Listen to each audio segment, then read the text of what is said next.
Muy buenas tardes a todos. Muchas gracias por acudir a esta sesión de medicina interna por parte de la Sociedad Médica del Hospital Ángeles Pedregal. Hoy vamos a abordar, hacer el abordaje de obesidad identificando al paciente con hambre emocional. Tenemos dos ponentes. El primero es el doctor Eduardo Goicoechea Turcot, con una alta especialidad en obesidad y médico internista, y posteriormente el doctor Héctor Esquivias Zavala para la parte de psiquiatría. Muchas gracias. Muchas gracias, doctor. Buenas tardes. Vamos a la que sigue. Bueno, ya saben, la típica presentación decían los títulos nobiliarios. Yo soy médico internista, soy egresado del Hospital General Doctor Manuel G. González. Lo hice una alta especialidad en obesidad en el Instituto Nacional de Nutrición. Eh, Actualmente soy adscrito a medicina interna en el GEA. Damos clases también en la en la Facultad de Medicina y Nutrición de la FE Zaragoza sobre enfermedades crónicas no transmisibles. Y pues también compañero de ustedes, estoy aquí en la Torre Ángeles en el noveno piso. Y bueno, cabe mencionar que esta actividad en el conflicto de interés, tenemos que decirlo, es patrocinada por Merck y se percibe un honorario por esto. La que sigue, por favor. Muchas gracias. Entonces, parte de la idea de esta plática es, obviamente, si va a venir muy poquito de estadística, porque está por demás decir que la obesidad es un gran problema y que tenemos mucha obesidad en nuestro país y que es un problema de salud prioritario. Quiero avanzar un poco a cómo clasificarla, cómo procesar la información de los nuevos avances sobre obesidad y cómo aterrizarlo en un tratamiento con el paciente enfrente, lo cual creo que a todos se nos complica ir más allá del señor, haga dieta, ejercicio, muévase más y échele ganas, darle una palmada en la espalda y dejarlo abandonar el consultorio. Nos gustaría cambiar un poquito este paradigma y es parte de la idea de esta plática. Entonces sabemos que en todo el mundo obviamente la obesidad va increciendo, incluso países que tradicionalmente no eran caracterizados por tener obesidad, estamos hablando de los países mediterráneos, incluso países africanos, están tendiendo a la obesidad. Ni se diga los países de Asia Menor. Quien haya ido hacia Tailandia, Singapur y demás, siempre se tiene el fenotipo de delgados. Hoy día empiezan a presentar tasas de crecimiento de obesidad increíbles. Están triplicando sus tasas de obesidad de 2000 para acá, que es algo nunca visto en la historia de la humanidad. Obviamente la proporción y cómo vamos es que la proporción de personas con sobrepeso y obesidad en miles de millones, bueno, en millones, va a duplicarse en 10 años comparado con 2020. Ahorita estamos en 2025. Empezamos en 2600, vamos a llegar a 4000 millones de personas con obesidad en todo el mundo. Y bueno, en México no es la excepción. En México, tres cuartas partes de las personas no están en un peso ideal. Esto es, solo uno de cada cuatro va a estar en peso normal. El resto se van a agrupar ya sea en sobrepeso u obesidad. Y si evalúan las cifras que están en las primeras encuestas de salud de fines de los 80, de hecho, la primera importante en 1988, se ha triplicado el número de personas con obesidad. Y las personas que estaban en sobrepeso, en lugar de que regresarse a un peso normal, dieron el paso hacia el grupo de la obesidad. Vean la proporción, 75.2% de las personas de más de 20 años están ya sea en sobrepeso u obesidad. Y vean, la tendencia obviamente es hacia el aumento. Esto es del World Obesity Atlas, que se publica cada año. En las cifras de 2023, la tendencia es que para 2035, tanto hombres como mujeres estemos por encima del 40% de obesidad. O sea, solamente obesidad. Y la tendencia hacia los niños es la misma. De hecho, la experta nacional en obesidad infantil está también en este hospital, la doctora Nayeli Garibay, nada más que es endocrinopediatra, eh, y ella atiende este problema diario en el general. De hecho, solo hay dos clínicas certificadas por la UOF en nuestro país. Para obesidad es la de nutrición es una y la del General de México para obesidad infantil es la otra. Y se enfrentan a esto mismo, ya niños con obesidad, estamos hablando del 35%. Hay muchísimos factores. Nosotros sabemos que a nivel medio se habla mucho que es la dieta anglosajona, es que McDonald's nos invade, es que somos el país que más Coca-Cola consume. Sí es cierto, pero existe una fisiología en que tenemos una concentración de hormonas gastrointestinales alterada que nos modifica la saciedad. Tenemos alteración de las vías de recompensa. En México creo que hasta hay una película que lo define muy bien, o si han visto Coco. No sé si han visto la película Coco de Disney. Festejan, comen. Y cuando el niño, que es medio delgado, dice, no, es que yo ya estoy satisfecha, llega la tía y le dice, come, estás muy flaco y le zorraja como 5 tamales. Y no te paras de la mesa hasta que no te acabes, hasta que no te acabes la comida. Y eso es muy cultural en nuestro país. Y empezamos a asociar el comer con momentos alegres, felices, de tranquilidad. Obviamente las condiciones de salud y en los medicamentos que producen ganancia de peso no es algo especial en nuestro país, aunque sí se nota que con la cantidad de diabetes que hay es muy común que encontremos sobreinsulinización, que creo que como internistas nos topamos todo el tiempo con eso, ¿no? Lo tengo controlado a costa de 50, 60 unidades de insulina porque no hace dieta. Entonces entramos en el ciclo vicioso de comes, insulina, anabolismo, metes tu energía, te tengo controlado, pero necesitas comer más, más insulina, más ganancia de peso, necesitas más insulina porque ganaste peso, comes más y se vuelve un ciclo vicioso.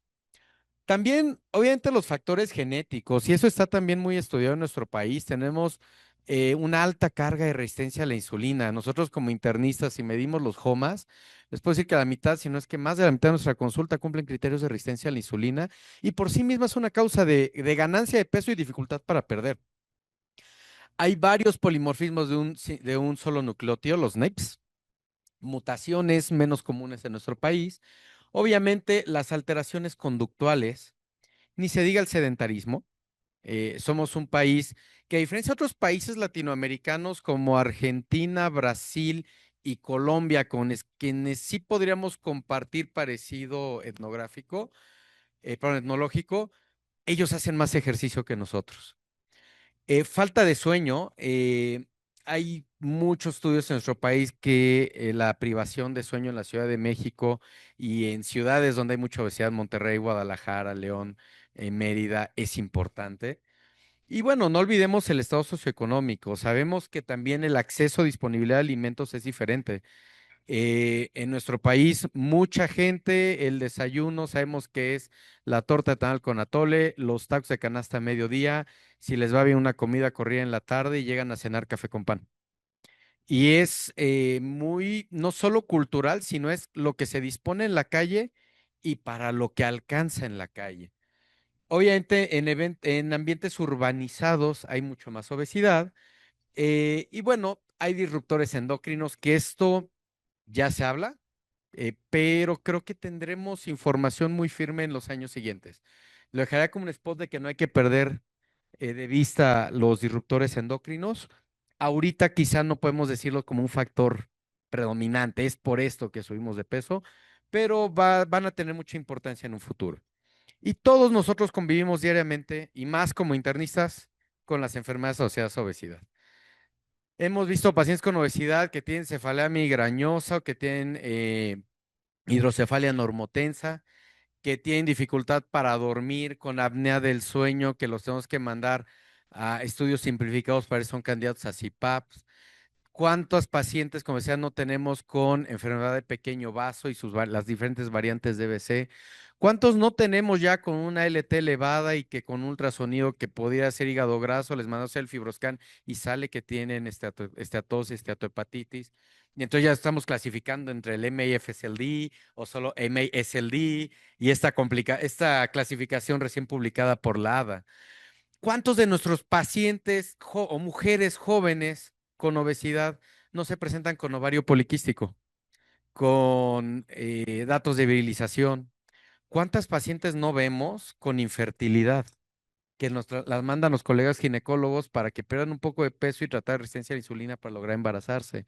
Obviamente, osteoartritis, lumbalgia, con movilidad restringida, con insuficiencia venosa, con celulitis, ni se diga diabetes, prediabetes, gota, hipertensión, dislipidemia. Es lo que vemos todos los días en nuestro consultorio. Y algo importante es que muchas veces estos pacientes existe una prevalencia de un 60% de trastornos mentales asociados. Muy frecuentemente ansiedad, muy frecuentemente depresión. Hay toda una línea de investigación en los últimos años sobre TDAH y obesidad, que así como la persona con TDAH puede no estar poniendo el 100% de atención y enfocándose en alguna actividad, puede no estar enfocándose en señales de hambre y las tenga alteradas. Y existe un 27% de personas con trastorno de conducta alimentaria asociadas a obesidad, bulimia y trastorno por atracón, muy comunes y un gran error querer inmediatamente dar el GLP-1 a la persona que tiene atracón. Si alguien lo ha hecho, va a notar cómo se fracasa estrepitosamente. Llegan más bien distendidos diciendo me quedó mal el medicamento y ya me lo dejé tomar o me dejé aplicar. Es muy frecuente porque no se está tratando el TCA antes. Todas las enfermedades asociadas a obesidad tienen que cumplir el criterio que mejoren con la pérdida de peso y que exista una explicación de la fisiopatología que dé pie a por qué se presenta esta enfermedad. Y realmente todas estas que hemos platicado, son más de 110 asociadas que se han descrito, mejoran con la pérdida de peso. Eh, y justo por esta gran variación que existe para atender la obesidad. Primero, muchos piensan en micro con obesidad. Por tanto, muchos pacientes que se presentan con enfermedades asociadas a obesidad. Por tanto, muchos centros que buscamos atender la obesidad, pero cada uno con manejos completamente dispares. Creo que si hiciéramos una encuesta a personas con obesidad, cómo las han tratado, les pueden dar 5, 7, 8, 10 intentos diferentes de tratamiento. Desde los que van con, obviamente, situaciones no probadas de homeopatía, de acupuntura, de hipnosis, personas que han recibido fármacos enfocadas por obesidad, personas que han ido con 5 o 7 nutriólogos, que ya hasta se saben las dietas de memoria, personas que han hecho psicoterapia, muchas veces de forma desorganizada. Y de ahí surge un impulso por la Sociedad Mexicana de Nutrición y Endocrinología por formar un grupo de trabajo para hacer guías nacionales de obesidad. En este grupo nos pudimos reunir hace un año, bueno, un poquito más de un año, y pudimos publicar estas guías en la revista más importante de obesidad, Current Obesity Reports. Se publicaron en noviembre del año pasado con el objetivo de estandarizar o intentar estandarizar la atención en obesidad en nuestro país. Es la primera guía de práctica clínica que tiene una metodología rigurosa en la cual usamos 20 principios fundamentales y 20 preguntas pico para ver qué evidencia había sobre las recomendaciones que íbamos a hacer. Se revisaron las guías clínicas internacionales recientes sobre obesidad. Se usa un consenso de expertos para identificar qué recomendaciones no nos íbamos a pelear. O sea, nadie nos vamos a pelear por decir que tenemos que tratar a la persona con obesidad con respeto y dignidad, que hay que pesar y medir al paciente, que hay que establecer un riesgo cardiovascular. Pero había muchas preguntas que sí generaban investigación. ¿La dieta tradicional mexicana funciona para pérdida de peso? ¿Cuáles serían las mejores recomendaciones de ejercicio en nuestro país? ¿Qué fármacos disponemos en nuestro país? Dentro de los fármacos, ¿por cuánto tiempo los podemos usar? Y esto incluyó un análisis de costo-eficiencia, de eficiencia clínica, seguridad cardiovascular y demás. La idea es dirigirlo a todo mundo que tenga que ver con obesidad, desde tomadores de decisiones hasta médicos. Y justo es porque en México también tenemos un contexto único. ¿Quién de ustedes llegó a ver, por ejemplo, en la farmacia Masindol? Les recuerdo que es un medicamento prohibido desde hace 45 años en Europa. ¿Por qué se sigue vendiendo en México? Somos el único país donde se vendía, ¿eh? Y ojo, tan contradictorio que si ustedes lo meten en internet, sale como la Policía Federal de Caminos y hoy Guardia Nacional hacen cursos para que no lo consuman los traileros, porque son anfetaminas, lo que se llama vulgarmente el perico. ¿Por qué, por ejemplo, se seguían vendiendo hormonas tiroideas con diazepam y agonistas adrenérgicos? Hasta hace unos 6 meses que se quitó del mercado. Es un contexto único donde existen fármacos no disponibles en otras regiones del mundo por su prohibición en seguridad cardiovascular. Y cuando preguntamos a nuestros pacientes con obesidad qué tomaban anteriormente, una gran mayoría llega habiendo tomado estos fármacos. Y obviamente hay una escasa formación académica disponible. Lo puedo decir yo abiertamente, orgullosamente puedo decir que el K. González siempre sale en el top 5, top 7 del examen de consejo. Hemos salido un par de veces en el primer lugar nacional del examen de consejo. Teníamos 1 o 2 clases por año de obesidad.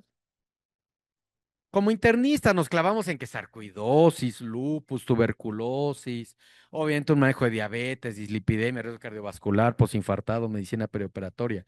Pero de obesidad, obesidad, es pocos los cursos que se tienen. Y también la formación de alta especialidad son pocos los cursos en nuestro país. Realmente lo importante, digamos, de esta guía es que recomendamos intervenciones a largo plazo, terapia nutricional, y aquí sí lo decimos, guiada por nutriólogo. La evidencia es contundente de que colamos el papelito al paciente de siga esta dieta, no es eficiente. Tan es así que en los estudios de obesidad y que vamos a ver posteriormente, el dar el papelito de recomendaciones nutricionales se considera el placebo. La intervención se considera acudir con el nutriólogo. Actividad física. ¿Cómo recomendar actividad física? Intervenciones psicológicas y conductuales. ¿Cuándo mandar con el psicólogo? ¿Cuándo requieren atención psiquiátrica? Y la farmacoterapia. Se discute también enfoques multidisciplinarios y no estamos peleados con la cirugía bariátrica. Sabemos que a la fecha sigue siendo el método más eficiente a largo plazo para mantenimiento en la pérdida de peso. Este es de los diagramas que quizá llegaron a ver en redes sociales porque fue de los más citados y lo llegaron a ver hace unos 8 meses, en los cuales tenemos los medicamentos que tienen una aprobación de FDA para tratamiento de la obesidad. Orlistat 120 miligramos 3 veces al día, naltrexona, bupropión 2 veces al día, liraglutide y semaglutide 2.4. No pusimos tirzepatide porque todavía no salía al mercado en ese momento. eh, y en México estaba no disponible. Y de hecho la SEMA apenas estaba de 2 miligramos, pero poner 2.4 sobre una sal que ya está en México se podía dar la recomendación para México. Y con todas las contraindicaciones que se tienen, con todas las alertas en amarillo y en verde, pues la idea es los que no importa se puede utilizar, ¿no? Estas ya están disponibles de forma gratuita en internet, las pueden bajar y ya están también en español. Están en inglés y en español, entonces las pueden descargar sin problema. Algo importante es que sugerimos fenotipificar la farmacoterapia para obesidad para los adultos mayores de 18 años, esto es índice de masa corporal más de 30. Y ahí es donde vamos a entrar y les voy a estar dando algunos guiños de qué sigue.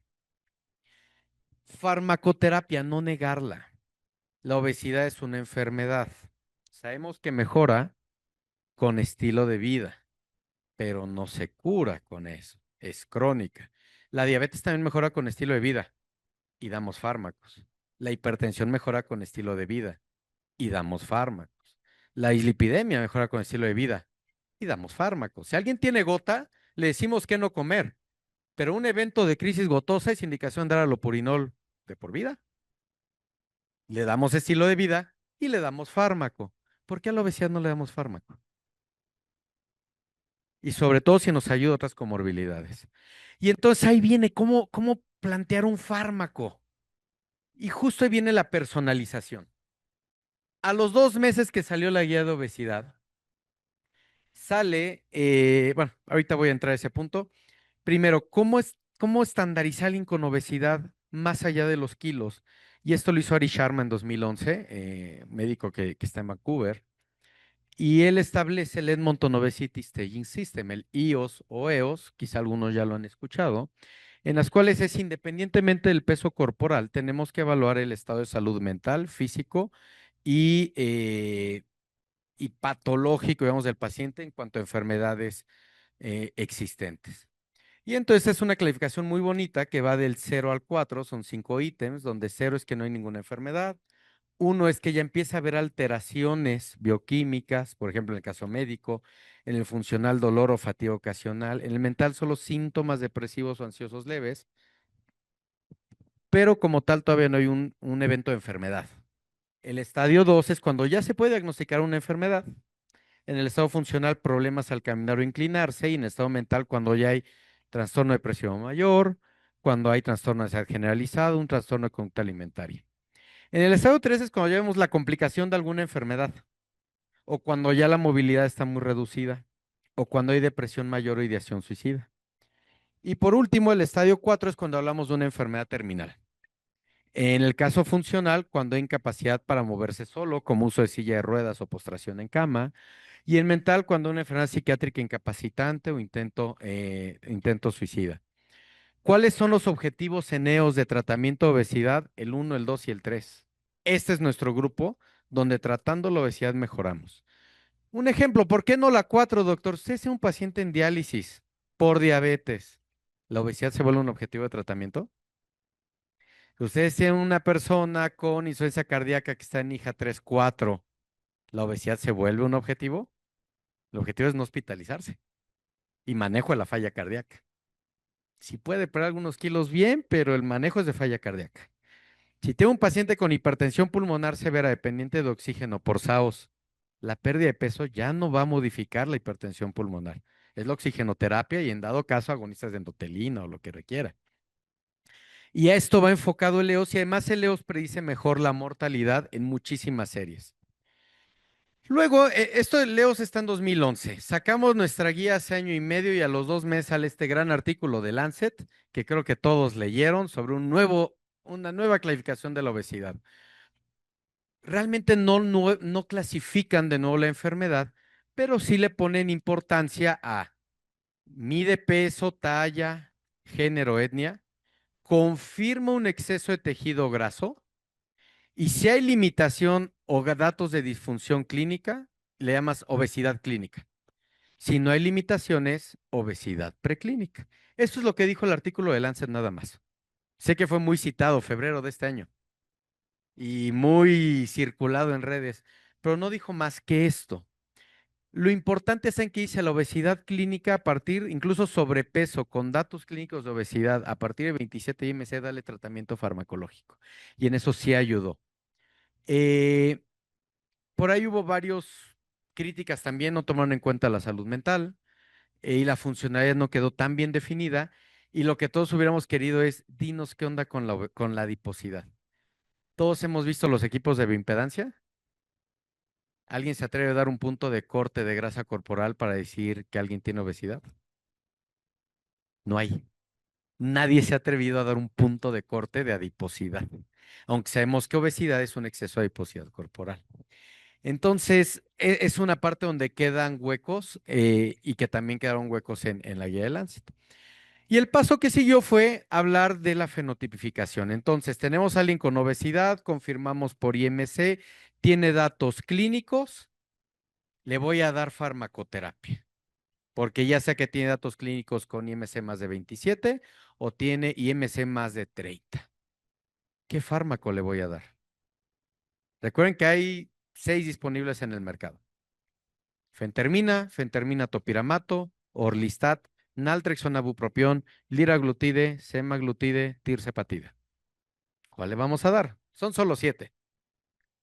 ¿Por qué en hipertensión si tenemos 8 grupos nos es tan fácil y quizá en obesidad no? Quizá porque no tengamos una guía.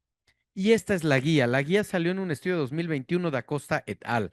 Acosta es un médico que trabaja en la clínica de obesidad de la Clínica Mayo. Y él tuvo una idea en medio de la pandemia, decir, vamos a caracterizar cómo es la obesidad en nuestros pacientes. Entonces, primero hizo una primera parte del estudio que es, vamos a caracterizar el fenotipo de obesidad. 450 personas, gran parte mujeres, y ellos establecieron, ahorita vamos a ver algunos parámetros para hacer 4 grandes grupos de personas con obesidad.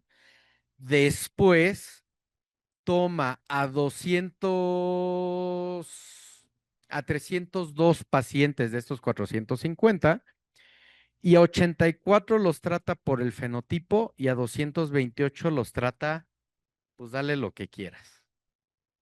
Vamos a ver qué encontró. Primero, dice, para evaluar por qué come de más una persona que padece obesidad, tenemos que evaluar el hambre con una escala análoga vicial, saciación, que es con lo que llega a estar satisfecho de comida la persona, saciedad, que es el tiempo que dura el estar satisfecho, y el hambre hedónica, que es qué tanto va a comer según los síntomas de ansiedad y depresión. Y también mete otra variable que es el gasto energético. Ojo, el gasto energético es lo único que tuvo que medirse por laboratorio, se hizo por calorimetría indirecta. Entonces, en una banda, les ponen su máscara, les hace una mini pruebita de esfuerzo a los pacientes y determinan cuál es su gasto energético basal.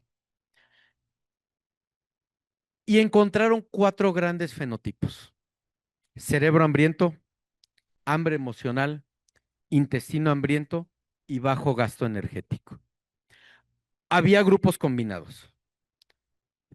Aquí lo importante está en que los pacientes con fenotipo de hambre emocional, que cuando juntamos 12 más 5 más 9 más 2, se vuelven unos grupos más importantes, casi una tercera parte del grupo, del estudio, tenían mayores síntomas de depresión, restricción emocional. Esto se hacía con escalas como la triple pregunta sobre hambre y saciedad, el TFQ-21, el HATS y demás. Tienen niveles más bajos de autoestima y de imagen corporal. Y lo que denotan es que, a ver, si los damos tratamiento según el fenotipo versus dárselo a todos, vamos a ver cómo les va. Dicen, bajo gasto energético, dales fentermina solita, hambre emocional, naltrexona, bupropión. Cerebro hambriento, fentermina, topiramato, intestino hambriento, liraglutida. Pues resulta que gran parte de los ojo, cuando había fenotipos mixtos, ahí sí permitían al médico decidir a qué o sea, sobre qué fenotipo cargarse para darle tal tratamiento. Vieron que gran parte de los pacientes recibieron naltrexona bupropión, o sea, los médicos clasificaron a la mayor parte de personas como hambre emocional. Y este es el cuadro básico de este estudio, que es las personas no fenotipificadas lograron menos pérdidas de peso, mucho menos eficientes en la pérdida de peso al año de seguimiento. Vean cómo hasta los primeros 2 meses parecía que iban iguales. A los 6 meses, la pérdida de peso corporal por porcentaje de peso corporal se fue 10%, estos se estancaron en 7%. Al año llegaron a perder 16%, el solo hecho de fenotipificarlos. Si ustedes se preguntan por qué, si a todos mis pacientes con obesidad les doy fentermina, o a todos mis pacientes con obesidad les doy un agonista del GLP-1, o a todos mis pacientes con obesidad quizá les doy fentertopi, y por qué a uno les va muy bien, a otros les va muy mal, quizás porque nos falte fenotipificarlos. Y justo tomando de este estudio que la mayor parte recibió naltrexona, bupropión y son los que lograron mejores pérdidas de peso, es que, pues vamos a hablar del mecanismo de acción de la molécula. Tiene un doble estímulo. Primero, aunque esto ahorita creo que va a comentar más el doctor Esquivas, el bupropión va a estimular el receptor de la propiomelanocortina, que forma parte del sistema anorexigénico y que va a bajar el apetito y aumentar el gasto energético vía el receptor alfa, del receptor alfa melanocítico. Y también a la trexona va a ayudar a que esta retroalimentación negativa que tiene el estímulo de la propiomelanocortina quede bloqueado el receptor miopioide y entonces haya todavía menos hedonismo sobre el comer. Es el efecto doble que va a tener el bupropión y la naltrexona. ¿Qué estudios lo sustentan? Son estudios que ya tienen algunos años, tienen sobre 15 años el primero y con el que se consiguió la aprobación de la FDA. El CORE 1, 1742 pacientes. La diferencia está entre el que el CORE 1 era de 56 semanas, CORE 2 era de 28 semanas, el CORE BMOD es sobre modificadores de conducta, ahorita vamos a platicar, y el CORE de diabetes. Entonces tiene seguridad para personas con diabetes con añadimiento de terapia terapia conductual intensiva y de duración larga, los dos estudios de duración. Todos se les dan dieta de ejercicio, o sea, aquí no hay nada de que a uno le dicen échale ganitas, todos se les da dieta, ejercicio, placebo, dieta, ejercicio, medicamento. O sea, están bien pareados los grupos. Y justo los desenlaces que se tuvieron en el CORE 1, ojo, son estudios por protocolo, entonces recuerden que solo se evalúan los que te culminan el estudio, no los abandonos.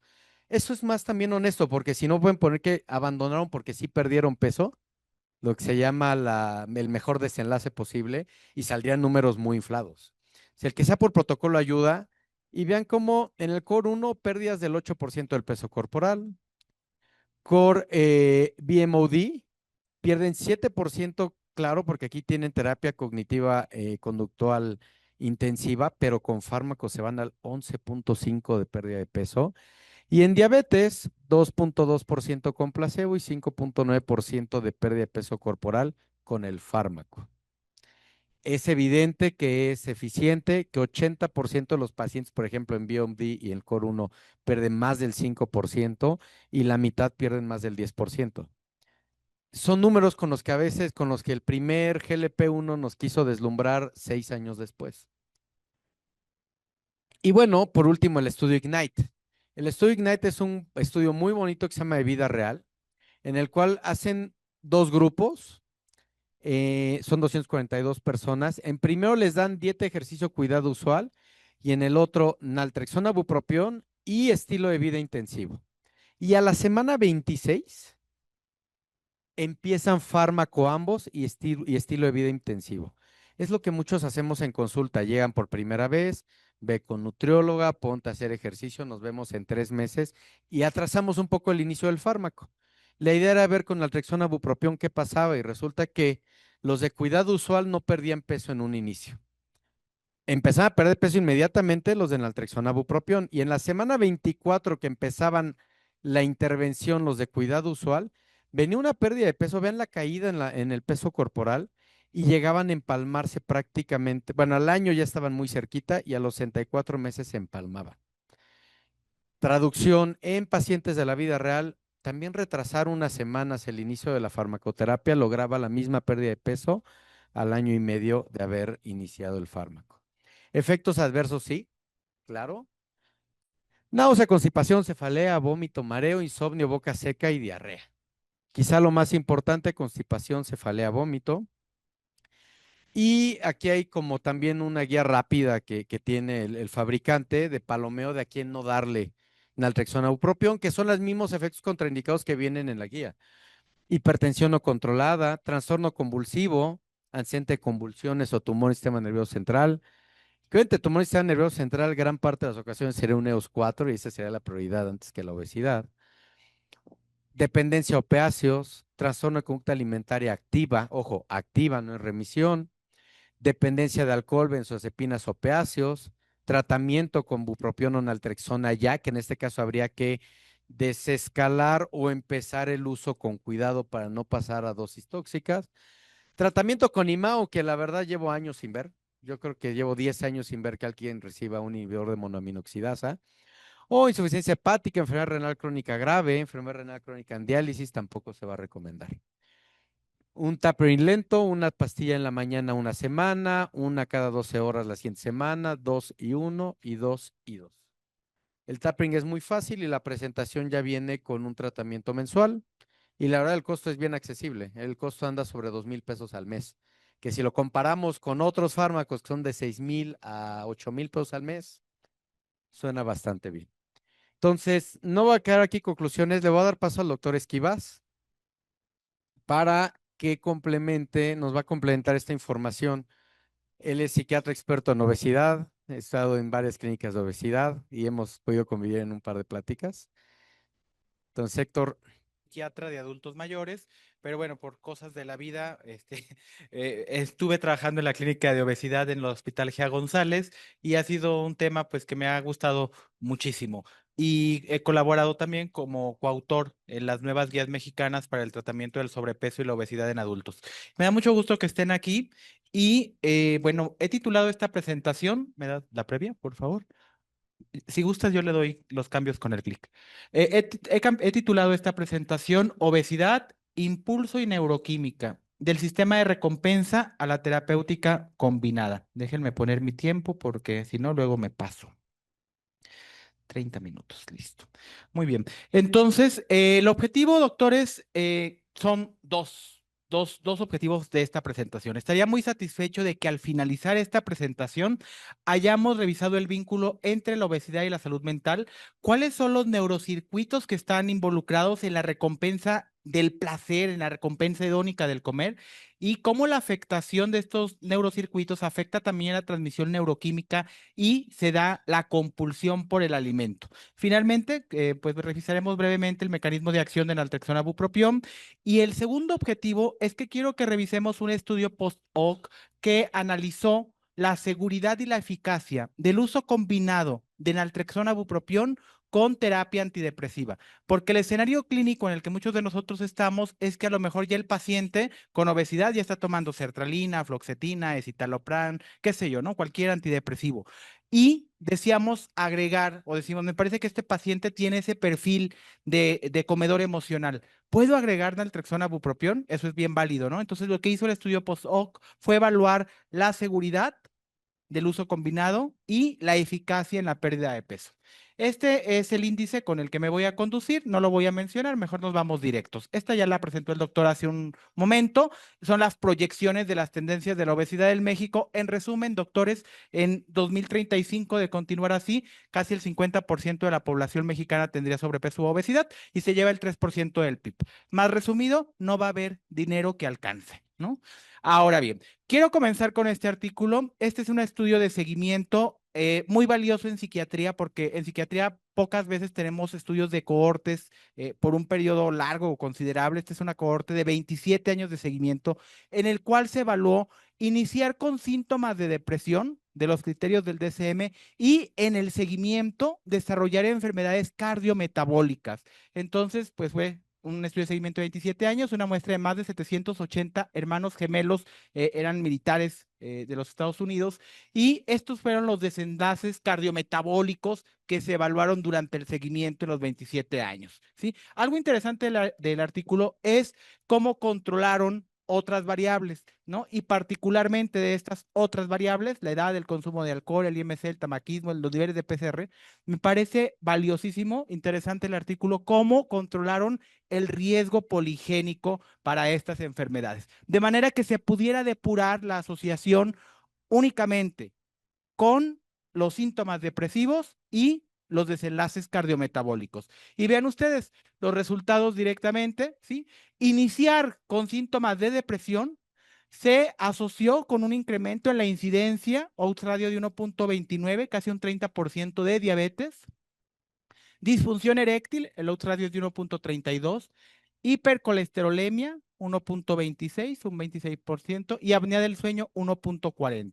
Ahora bien, al dejar únicamente los síntomas somáticos de la depresión, ¿cuáles son los síntomas somáticos de la depresión? Alteraciones en el apetito, alteraciones en el sueño y los desenlaces cardiometabólicos. Siguieron siendo significativas las asociaciones con estos tres. Entonces, son los síntomas somáticos de la enfermedad depresiva los que se asocian a mayor mortalidad incluso.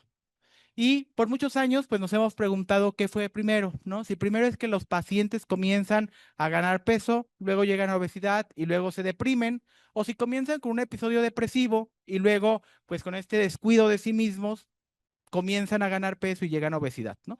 Esa ha sido la pregunta que por muchas décadas se ha tenido. Finalmente, en este metaanálisis de Lupino, como toda revisión sistemática, ¿sí?, integró todos los estudios que evaluaban estas asociaciones. Vean ustedes los resultados, los Flores plot. Ahora bien, fíjense, iniciar con obesidad, IMC arriba de 30, son cerca de 7, 8 estudios, ¿sí? Y en el seguimiento, desarrollar depresión, el Oates radio combinado de todos estos ensayos es de 1.55, es decir, en un 55%. Iniciar con sobrepeso, IMC de 25 a 29.9, y en el seguimiento desarrollar depresión, el Oates radio combinado de los estudios fueron 5, es de 1.27, es decir, un 27%. Ahora, completamente al revés, iniciar con depresión y en el seguimiento desarrollar obesidad, IMC arriba de 30, el Oates radio es de combinado es de 1.45, es decir, el 45%. Cuando nosotros vemos que de obesidad, el inicio de obesidad, ¿sí?, se asocia en el seguimiento a depresión en un 55% y viceversa en un 45%, nos hace pensar que más que una comorbilidad, ¿sí?, se trata muy probablemente de una misma enfermedad, ¿no? Y la evidencia acumulada hoy en día, pues postula la posible existencia de un síndrome anímico metabólico que combina tanto un fenotipo metabólico, que es lo que ustedes ven, ¿no?, en el paciente con dislipidemia, con resistencia a la insulina, con obesidad, pero que también tiene tabaquismo, que también tiene alcoholismo, que también tiene problemas por conductas compulsivas o con adicciones, ¿no? Y que involucra tanto sistemas neuronales, ¿sí?, tanto diferentes neurocircuitos que relacionan con su historia de vida, con su estado de ánimo, pero también con alteraciones en los sistemas que mantienen la homeostasis y toda la parte de lo metabólico, ¿no? Desde luego que los factores genéticos, ambientales y epigenéticos, tanto para lo metabólico como para la parte que tiene que ver con la motivación al cambio, con la conducta, con el control del impulso, pueden compartir bases genéticas y bases neurobiológicas en estos pacientes. El doctor les mencionaba hace un momento sobre el sistema de estadificación de Edmonton. Quisiera que levantaran la mano. ¿Quiénes de ustedes ya habían escuchado de Edmonton y así súper conocidísimo? Ok, entonces, entonces fíjense, Edmonton, pues es este sistema para poder evaluar al paciente en estas tres dimensiones, ¿sí? Tanto en el estado médico como en lo funcional y en la salud mental, para todo paciente con obesidad, ¿no? Ahora, ¿en qué consiste? Bueno, vamos a tener 5 estadios, ¿sí? Estos son los estadios. Del 0 al 4 son 5, ¿no? Bueno, entonces si el paciente no tiene nada de factores de riesgo en lo médico, pues podemos decir que está en lo 0, ¿no? Pero si en lo funcional tiene un poco de fatiga ocasional al subir la escalera, pues podemos decir que está en 1, ¿no? Si de plano tiene problemas para inclinarse, para caminar, pues podemos decir que lo funcional está en 2. Y así en las 3 dimensiones. Entonces, aquí lo que vamos a poder eh, evaluar en el paciente con obesidad es de una forma integral en las 3 dimensiones y poder analizar por dónde comenzar la intervención y los objetivos de tratamiento del paciente. Entonces les pongo este ejemplo, ¿sí? Un paciente que tiene únicamente glucosa alterada, prehipertensión en lo médico, ¿no? Pues está en 1, pero que ya tiene problemas para caminar, para inclinarse en lo funcional y por ahí parece que tiene síntomas un poquito de depresión. Bueno, pues este paciente obviamente, ¿por dónde se imaginan que va a comenzar la intervención? Ajá, por el estadio en el que está más avanzado, ¿no? En este caso, por lo funcional, ¿no? Ahora bien, tienen este otro caso, este ya no tiene resistencia a la insulina, este ya tiene diabetes, hipertensión, apnea del sueño, ovario poliquístico, un poco de fatiga ocasional y parece que sí está deprimida o muy ansiosa o tiene episodios de atracón. Entonces, en este otro caso, vamos a comenzar más por lo médico y lo mental, ¿no? Entonces, nos ayuda a evaluar al paciente de forma integral, saber por dónde comenzar el abordaje del paciente. Y el gran reto es, oye, Héctor, ¿y cómo vamos a evaluar la parte de salud mental? ¿No? Porque pues yo hice medicina interna, pero pues de psiquiatría ya a lo mejor no me acuerdo, ¿no? O recuerdo por ahí algunas cosas de síntomas, core, de depresión únicamente, pero la manera para poderlo evaluar, doctores, y que este laboratorio Merck se los pone súper sencillo, la verdad es que como porque no quiere que el paciente esté registrado con el producto, ¿sí? Ustedes a todos sus pacientes con condiciones metabólicas, no solamente obesidad, con diabetes, con hipertensión, pueden emplear este instrumento que es la HATS. El tema con la HATS es que es complicado calificarlo. Requiere unos minutos para calificarlo y calificarlo correctamente. Entonces, lo que han hecho el Merck es que ustedes como doctores se registran en ese código QR y les genera un código QR general para todos sus pacientes, de manera que lo que yo hago es, cuando son pacientes que vienen por obesidad, ¿sí? Previo a la consulta les mando el código, la liga, pues, y el paciente entra, lo responde, ¿no? Coloca su nombre, coloca su peso, su talla, responde el inventario y el inventario en automático, cuando el paciente lo concluye, le envía al médico el resultado del paciente como si fuera un estudio de laboratorio ya interpretado. Entonces, pues bueno, creo que más sencillo no se puede tener, ¿no? Entonces, una vez que ya aplicaron el instrumento, la HATS, todos sus pacientes ya entrarían con ustedes con las puntuaciones de depresión y de ansiedad para ver cómo va, para ver cómo está en esta parte, ¿no? Y algo interesante es que las puntuaciones de la HATS, ustedes, doctores, las pueden jalar al sistema de estadificación de Edmonton, ¿no? Donde veíamos que van en los 5 estadios del 0 al 4, ¿no? Y entonces diríamos en la parte de lo psicológico o de la salud mental, en el estadio 0, pues no hay nada de síntomas psicológicos, luego viene de leves hasta incapacitantes, pero aquí justamente vamos a trasladar las puntuaciones de la HATS como ustedes están viendo ahí. De manera que un paciente que entonces en la HATS nos apareció con puntuaciones arriba de 11, ¿sí? Tanto en la escala de ansiedad como de depresión, pues podríamos decir que está en un estadio 3 de, el sistema de la HATS, ¿no? Y de Edmonton, ¿de acuerdo? ¿Alguna duda en esto? ¿No? ¿Sí quedó claro? Va. Bueno, pues eso es lo valioso de este instrumento. La escala HATS está validada para población con obesidad y no tiene dentro de los ítems para evaluar depresión y ansiedad, no tiene ítems que tengan que ver con la salud, con síntomas físicos, ¿no? Que muchas veces lo podemos atribuir a que el paciente pues tiene insomnio porque tiene apnea obstructiva del sueño, ¿no? Y no precisamente por depresión. ¿Sí? Entonces, este instrumento no tiene ningún ítem que evalúe síntomas somáticos de la enfermedad depresiva y en esa parte pues nos ayuda a depurarlo muy bien para pacientes con obesidad que tienen este tipo de síntomas, muy posiblemente más bien asociados a su obesidad y no precisamente a síntomas del estado de ánimo.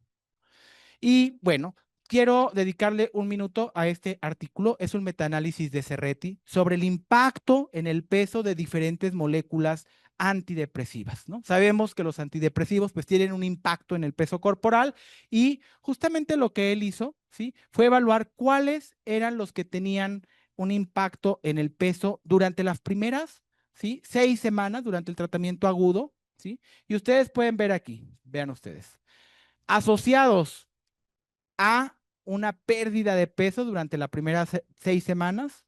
Está bupropión, fluoxetina, sertralina, citalopram. Luego se va acercando aquí más a un efecto neutral, incluso paroxetina, miren, aparece aquí, ¿no? Asociado a pérdida de peso en el tratamiento agudo. Pero ¿qué pasa después de esto en el tratamiento de mantenimiento? Aquí me faltó mencionarles algo. ¿Cuáles son desde el tratamiento agudo asociados a ganancia de peso? Desde el principio. Amitriptilina, ajá, y mirtazapina, ¿sí? Son muy buenos, ¿sí? Para dolor, por ejemplo, uno, para insomnio o que queremos que gane peso el otro, ¿no? Pero bueno, esos son los efectos secundarios que tienen o el impacto que tienen el peso desde el principio, desde el inicio, desde el tratamiento agudo. Ahora vamos al tratamiento de mantenimiento. ¿Cuáles están asociados a pérdida de peso en el mantenimiento? Vean ustedes, si no lo digo yo, es el metaanálisis de Cerretti, ¿no? Únicamente bupropión. ¿Sí? Fue el único que se mantuvo. ¿Cuáles están asociados a ganancia de peso en el mantenimiento? Mirtazapina, amitriptilina, que ya sabíamos, y paroxetina. De aquí sí que siempre les digo que paroxetina es como el mal amor, ¿no? Que al principio muy sociopático se presenta muy agradable, muy simpático, muy educado, hasta te hace perder peso, cero ansiedad, pero después sale el cobre, ¿no? Bueno, algo similar sucede con la paroxetina, porque en el tratamiento de mantenimiento se asocia a una ganancia de peso importante y por eso es conveniente que todos los pacientes con obesidad y que estén con paroxetina pues hagan un cambio, ¿no? No es el antidepresivo ideal. Bueno, ahora aquí los vamos a ver con lupa. Fluoxetina en el tratamiento agudo, ¿no? Asociado a pérdida de peso, 4 o 7 meses, ¿no? Incluso continúa la pérdida de peso más allá de los 8 meses, ¿sí? Igual que el placebo. Fluoxetina. Ahora, paroxetina, ahí lo están viendo ustedes, ¿no? Desde en el tratamiento agudo una ligera pérdida, luego a los 4 o 7 meses, igual que el placebo, una ganancia importante a los 8. Y bupropión, en el tratamiento agudo hay pérdida de peso, 4 a 7 meses continúa perdiendo peso el paciente. Ahora bien, ¿por qué bupropión tiene ese efecto, ¿sí?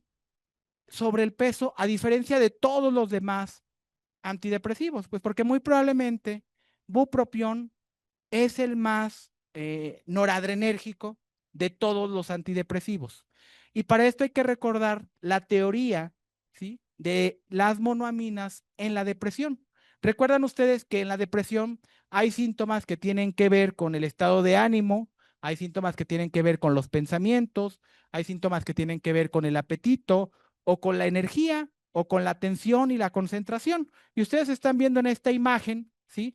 Las 3 grandes monoaminas, noradrenalina, serotonina y dopamina, y los síntomas de la enfermedad depresiva que se atribuyen a cada una de estas monoaminas, ¿sí? Por otra parte, los estudios de neuroimagen funcional han mostrado que hay una actividad anormal tanto en la corteza prefrontal, en el cíngulo anterior y en la corteza orbitofrontal, que justamente es donde están los neurocircuitos de estas monoaminas. Y particularmente los antidepresivos que elevan estos neurotransmisores, pues producen los síntomas de la mejoría. Pero esta teoría de las monoaminas también nos ayuda a perfilar el tratamiento antidepresivo de los pacientes, ¿no? Si yo tengo un paciente con marcada tristeza, ¿sí? Muy irritable, entonces es probable que elija más bien un antidepresivo más con un efecto serotoninérgico que monoaminérgico. Si tengo un paciente con mucha anergia, con mucha alteración para concentrarse, para enfocarse, entonces elegiré más bien uno que tenga más un efecto noradrenérgico o dopaminérgico. Y es que ustedes están viendo aquí, ¿sí? Como este espectro, ¿no? Del afecto positivo y negativo. Y lo que sucede en la depresión es que el afecto positivo, ¿sí? Este sentir placer, gusto, felicidad, interés, se reduce, ¿no? Más por una disfunción en norépine, en la transmisión de norepinefrina y dopamina, y cómo hay un incremento en el afecto negativo, de los sentimientos de culpa, la ansiedad, la irritabilidad, la desesperanza, y que esto se atribuye más a una disfunción tanto de norepi, pero sobre todo una disfunción de serotonina. Entonces aquí está la clave de cómo mapeamos un poquito el predominio de síntomas para identificar qué antidepresivos emplear. Y bupropión, que es el que se asocia, ¿sí?, a pérdida de peso en el tratamiento agudo y en el mantenimiento, es meramente, ¿sí?, con un efecto de norepi, así, súper importante. Y luego, en el mecanismo de acción, ¿sí?, resultado del incremento de norepi en la hendidura sináptica, también se incrementan los niveles de dopamina, ¿sí? Entonces, de ahí que entra más como un antidepresivo dual, ¿no? Norepi y dopamina.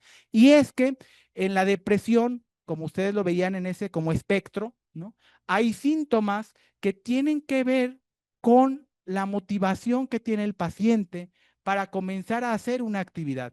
Las pacientes con depresión suelen decirme, doctor, es que yo disfrutaba mucho bordar, tejer, salir con las amigas, irme al cafecito, y ahorita no siento interés absolutamente de nada, todo me da igual, ¿no? Entonces, esa apatía, ¿sí?, tiene que ver más con un efecto dopaminérgico, ¿sí? Y justamente los niveles de dopamina, ¿sí?, incluso se han correlacionado con mayor riesgo de suicidio. Quiero decirles que muchas veces el principal síntoma de la depresión no, cuando ya viene el paciente a tratamiento, no es la tristeza. Generalmente la tristeza, una vez que iniciamos cualquier antidepresivo, el paciente a las 2 semanas, a las 3 semanas, el estado de ánimo está mejor. Pero a veces lo que tarda más es esto que tiene que ver con la motivación, con lograr activarlo, con comenzar a hacer nuevas actividades y con la capacidad para concentrarse y enfocarse, ¿no? Y es que en esos casos es cuando empleamos bupropión en psiquiatría, porque ustedes están viendo aquí que del 40 al 60% de los pacientes con depresión no responden a monoterapia. A veces no es suficiente la sertralina o el escitalopram, ¿sí? Yo creo que un muy buen porcentaje de mis pacientes, cuando los sigo viendo, pues veo mejoría, pero no al 100%. Entonces, para llegar a la remisión, le sumo un poquito de bupropión que sé que le va a dar a la vía de norepi y de dopamina y que complementa a aquellos que ya estén con ISRS, ¿no? Y pues eso ayuda a poder individualizar el enfoque de los tratamientos con los pacientes. Ustedes pueden ver generalmente cuáles son las opciones terapéuticas que usamos en psiquiatría cuando hay síntomas de depresión, ¿sí? Porque no se ha remitido con monoterapia, ¿no? Y ustedes están viendo aquí en más de un 40% bupropión, seguido de algún antipsicótico atípico, ¿no? O algunas otras opciones que ustedes están viendo acá, ¿no? Pero principalmente bupropión. Entonces lo usamos más como un complemento de otras terapias antidepresivas. Y es que bupropión está aprobado, bueno, se patentó desde los 70s, pero lo aprobó la FDA en 1985 y está aprobado para tabaquismo desde el 97 y actualmente desde 2021 aprobado en más de 55 países para el tratamiento de la depresión. Pero no únicamente para la depresión así en general, tiene también algunas particularidades bupropión. Está aprobado para el trastorno afectivo estacional, para adicción a nicotina, incluso en depresión bipolar, fíjense, en déficit de atención por el efecto dopaminérgico y en pacientes que tienen como efecto secundario de otros antidepresivos disfunción sexual, porque este no tiene efecto serotoninérgico, ¿no? Entonces no hay problemas de disfunción sexual.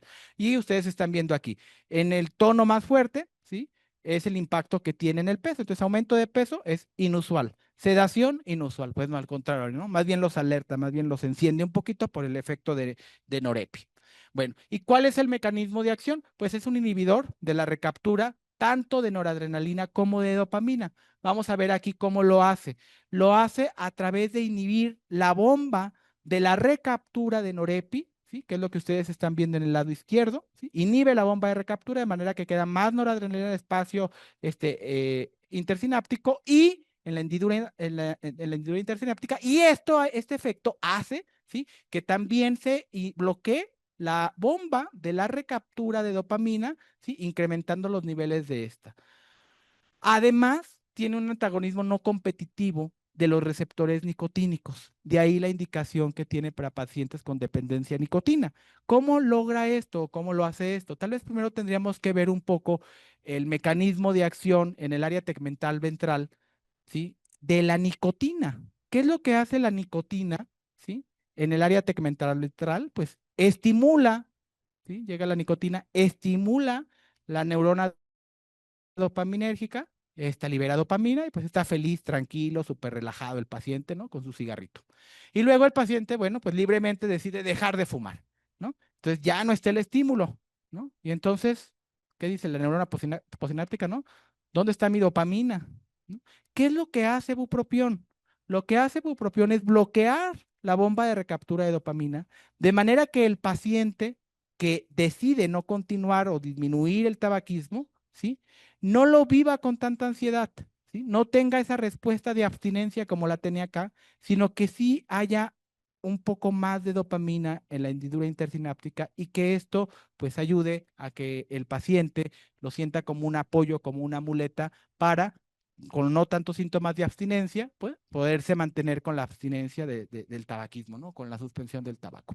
Ahora, ustedes están viendo este informe, es un informe del año pasado de la Organización Mundial de la Salud, donde justamente menciona que hay 3 millones de muertes anuales de hombres debidos o asociados al consumo del alcohol, ¿sí? Y por otro lado, están viendo el mapa de la Federación Mundial de Obesidad, donde se marca en color rojo aquellos países que más del 80% de su población tienen sobrepeso u obesidad, ¿sí? Algo impresionante es que las muertes atribuibles al sobrepeso y a la obesidad son 1.6 millones de muertes de forma global en todo el mundo al año, en menores de 70 años, o sea, son muertes prematuras debidas a las consecuencias del sobrepeso y la obesidad. ¿Habrá un vínculo entre estas dos problemáticas? Entre el consumo de sustancias, entre el consumo de drogas, entre los problemas de peso y la obesidad. Bueno, pareciera que hablamos de un fenómeno que en ciertos puntos eh, se intersectan, ¿no? Tienen muchas particularidades. Vean ustedes cómo tanto el paciente que tiene una adicción al alcohol, al tabaco o a cualquier sustancia como aquel que tiene obesidad, se trata de conductas repetitivas, a pesar de que ellos saben las consecuencias. El paciente puede reconocer que van a ser dañinas las consecuencias del consumo. En muchos de estos casos lo hacen para aliviar un estado emocional negativo o un malestar. ¿Cómo hay una dificultad para poder controlar la apetencia por el cigarro, por el alcohol, por la sustancia que ustedes quieran o con el alimento? Y cómo al final el paciente pues aprende, ¿no? La recompensa que le da hacer esa conducta, comer o fumar o tomarse una copa los fines de semana, ¿sí? Y es que podemos abordar esto de forma así muy general con este ciclo repetitivo de las adicciones, ¿sí? Y lo vamos a abordar en 3 grandes estadios, ¿no? En un primer estadio, cuando el paciente está bajo el efecto de la sustancia o del alimento, ¿sí? Las áreas que están involucradas es el tálamo, el globo pálido, que ustedes lo están viendo aquí, y todo el estrado dorsal, e incluso una partecita del núcleo accumbens, ¿no? Esto se estimula durante la ingesta de la sustancia o del alimento, libera dopamina, libera serotonina, libera GABA, que ayuda a que se relaje. O sea, ahí es el paraíso, ¿sí? Ahí, mientras está intoxicado con la sustancia o está comiendo, es todo felicidad, ¿no? El tema es que después de esto, ¿sí? Lo que va a ocurrir es que la avénula y la amígdala extendida, ¿sí? Comienzan a liberar un factor liberador de corticotropina, dinorfina, ¿sí? Que genera mucha angustia, malestar. Aquí ustedes pueden ver otros neurotransmisores más. Ya disminuyen los niveles de dopamina, de serotonina y de GABA. Y entonces, como efecto de la dinorfina, ¿no? El paciente pues, va a comenzar a estar más bien angustiado, ansioso, nervioso, inquieto. Es el paciente que está en abstinencia a cualquier sustancia, ¿no? O por el alimento. Y les digo yo que hay como un efecto de intoxicación, ¿sí? De el incremento de la dinorfina y de todos estos neurotransmisores que están en este primer recuadro. que esa intoxicación, por decirlo de alguna manera, daña los neurocircuitos de la corteza orbitofrontal que se encarga de tomar decisiones. ¿Mm? Y entonces el paciente comienza más con elementos del pensamiento y de la planeación y comienza entonces a pensar en esa angustia, en ese malestar de la abstinencia, cómo va a ser para volver a conseguir la sustancia o cuándo va a ser su próximo encuentro con el alimento, ¿no? Y entonces ahí muchas veces el hecho ya de anticiparse a pensarlo, puede haber un efecto de dopamina, ¿sí? De comenzar a sentir un poquito de placer tan solo de pensar del encuentro en el futuro o más adelante, ¿no? Con la sustancia que desea. Y comienzan más elementos que tienen que ver con la planeación, ¿sí? Con cómo lo voy a conseguir, ¿sí? Con cómo me voy a encontrar con el alimento, con la sustancia. Ustedes están viendo aquí las diferentes áreas de la corteza orbitofrontal que participan en eso, que ahorita lo vamos a ver con mayor precisión. Y ustedes están viendo aquí, esto no es nada sencillo, son cerca de 18 circuitos que están interconectados en ellos, que involucran no nada más neurotransmisores, sino también diferentes reguladores del apetito, ¿no? Y que va habiendo cambios por neuroplasticidad en el cerebro, ¿sí? Cada vez que se va adquiriendo una nueva conducta que genera así como este tipo de adicción, ¿no? Entonces, vamos a ver ahorita cómo es que se estimula este sistema de la recompensa. Para mí es bien súper valioso que esto que les voy a decir ahora quede claro, entonces me quedan como 2 minutos, pero ya mejor me voy a olvidar del tiempo, porque para mí es súper valioso que esto quede claro, ¿sí? A ver, tenemos una vía, ¿sí? Que vamos a llamar una vía ascendente, que comienza del área tegmental ventral, ¿sí? Hacia la corteza prefrontal. Cuando vamos a tener una conducta que nos genere una gran recompensa, piensen ustedes que entraron a un casino y se ganaron, bueno, un montón de lana, ¿no? A veces pensamos eso y son 1,000 pesos, ¿no? Pero bueno, usted ya le gané al sistema, ¿no? O les digo, piensen cuando tuvieron una primera relación sexual. Entonces vino la persona que les atrajo, ¿no? Y entonces el área tegmental ventral es la primera en activarse, ¿no? Libera dopamina, ¿no? Todo es felicidad. Y libera dopamina hacia el núcleo accumbens, ¿sí? Y también a la amígdala. Bueno, luego lo interesante aquí es que la amígdala, ¿sí?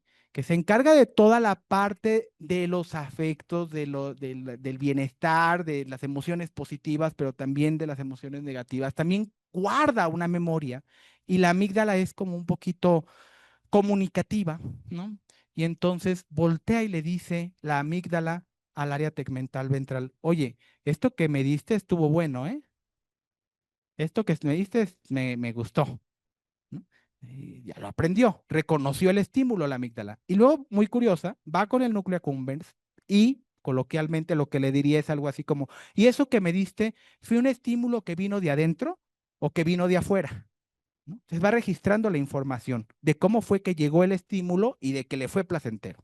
De manera que en el encuentro subsecuente con el casino, ¿sí? Cuando ya pasas por ahí, o cuando vuelves después a ver a la chica, a la persona que te atrajo, con la que tuviste la primera relación sexual, lo que va a ocurrir es que ¿quién creen que activa todo? Pues la amígdala, ¿no? Pues esa sí tiene una memoria extraordinaria para la memoria y para lo positivo. Y entonces la amígdala dice, ¿ya se dieron cuenta? ¿No? Y la amígdala es quien le avisa al área tegmental ventral, ¿no? Mira, ahí viene, ¿no? ¿Te acuerdas que estuvo bien sabroso? ¿No?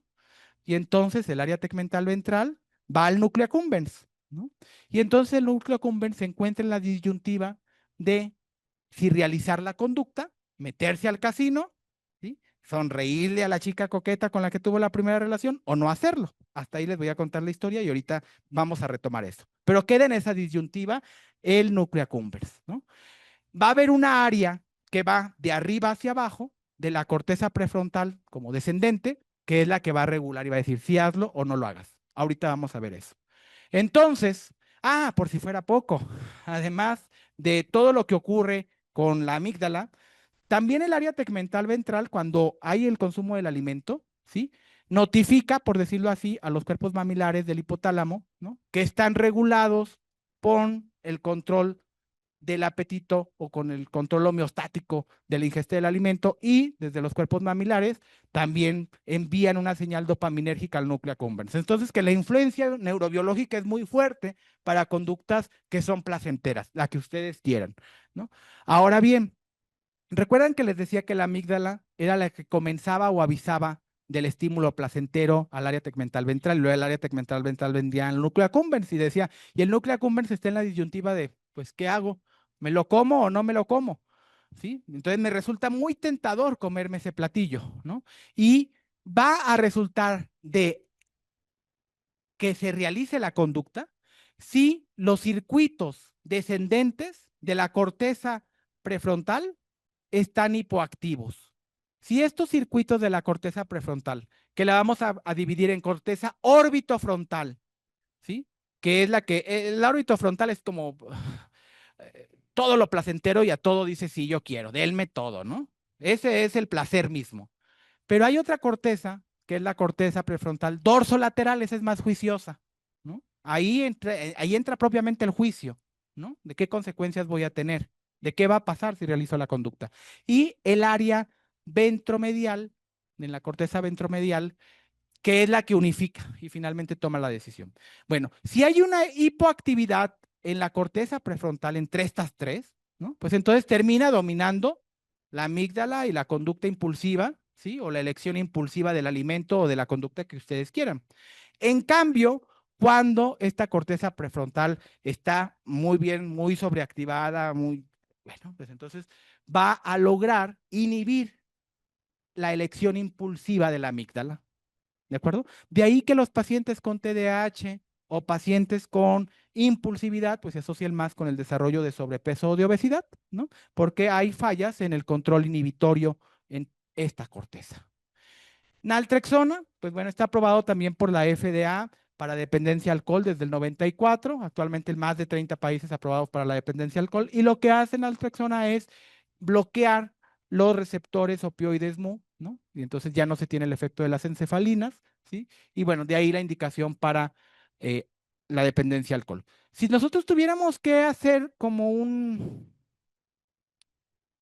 imagen, un diagrama que integrara toda la evidencia en salud mental del fenotipo del paciente con obesidad, incluyendo toda la evidencia, encontraríamos estas características de personalidad. Son pacientes con baja concientización, alta desinhibición, alto neuroticismo, emocionalidad negativa, es decir, síntomas depresivos, por ejemplo, mucha extroversión, mucha emocionalidad positiva, que también ante emociones muy positivas, pues fácilmente dice, pues vámonos a festejar con un pozole, con un plato de algo muy sabroso, muy típico.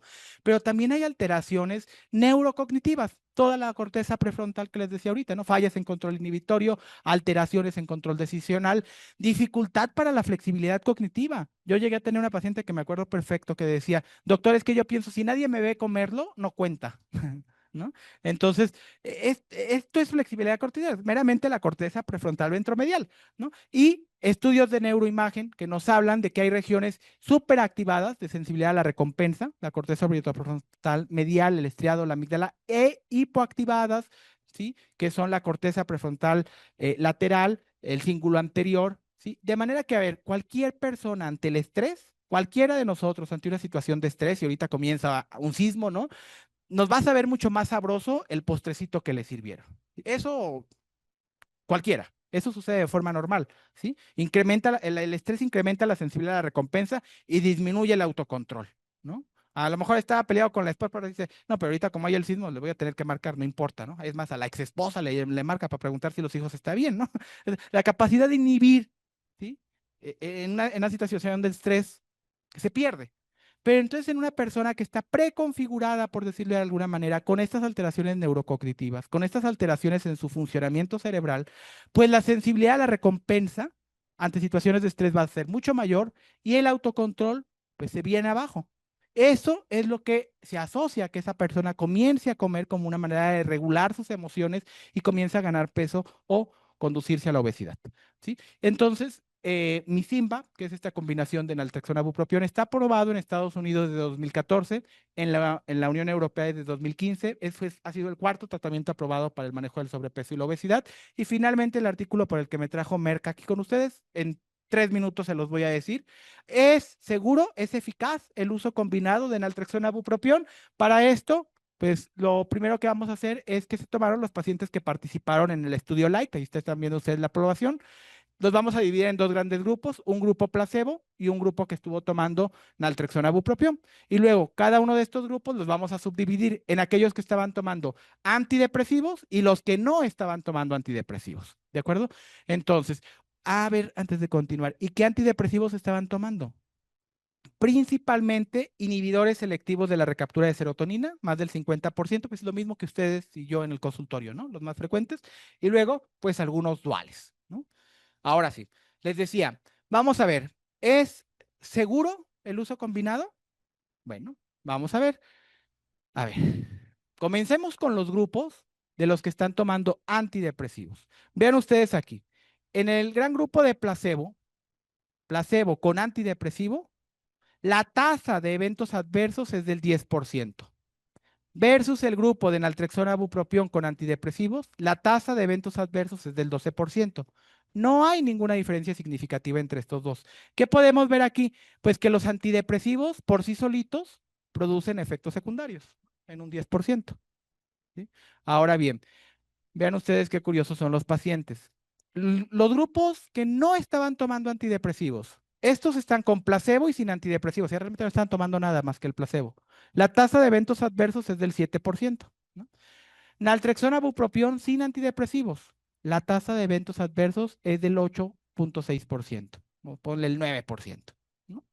Tampoco hay diferencia significativa entre estos que realmente no estaban tomando nada más que el placebo y el 9% de los que realmente solo estaban tomando naltrexona bupropión. Pero aquí hay algo interesante, ¿sí?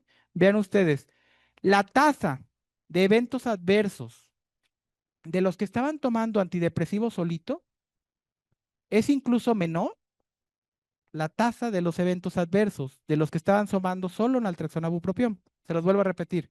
La tasa de eventos adversos de los que solo estaban tomando naltrexona bupropión sin antidepresivos es del 8.6%, del 9%. ¿No? La tasa de eventos adversos de los que solamente estaban tomando antidepresivos, porque acá era placebo, es del 11%, si quieren. ¿No? Entonces resulta ser que, ¿por qué naltrexona bupropión tiene una tasa de eventos adversos incluso menor que la de los antidepresivos? ¿Por qué? Dígalo, dígalo.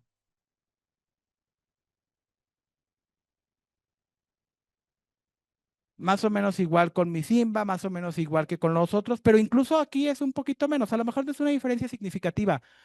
No, a lo mejor no es significativo, pero es menor porque no tiene el efecto serotoninérgico.